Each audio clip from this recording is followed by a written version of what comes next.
Who can be baptized? Who can baptize? And why is it necessary to be baptized? These are the questions we explore in this Catechism Moment. We are looking at paragraphs 1246 to 1284 of the Catechism. Who can be baptized? Anyone can be baptized. Adults, children, infants. In the Catholic Church, we do baptize infants. The Christian writings from the 2nd century explicitly talk about baptism. And we know that in the Acts of the Apostles, it talks about baptizing the whole household, which would include infants.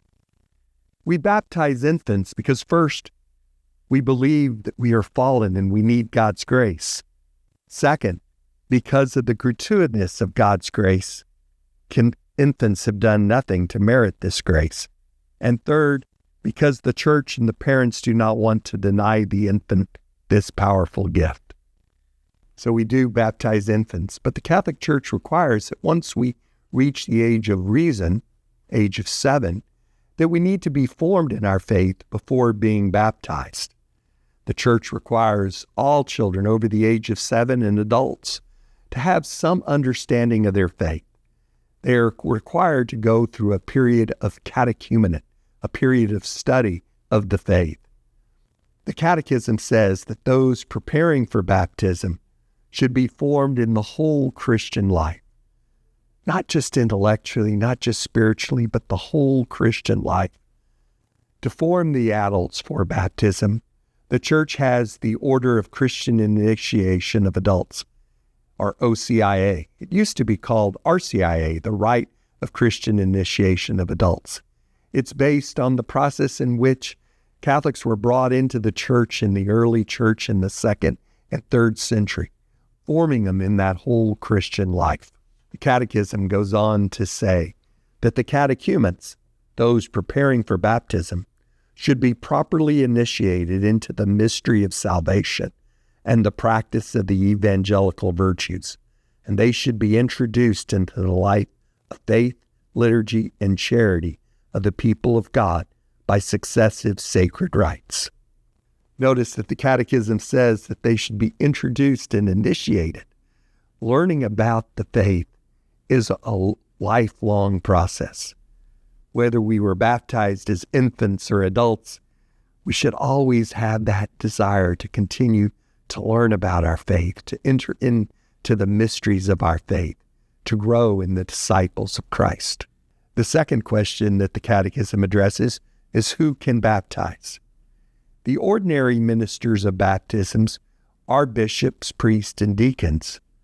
But in an emergency, anyone can baptize, as long as they use water and that Trinitarian formula of in the name of the Father and of the Son and of the Holy Spirit. Jesus commanded us to use in baptism. Baptism is necessary.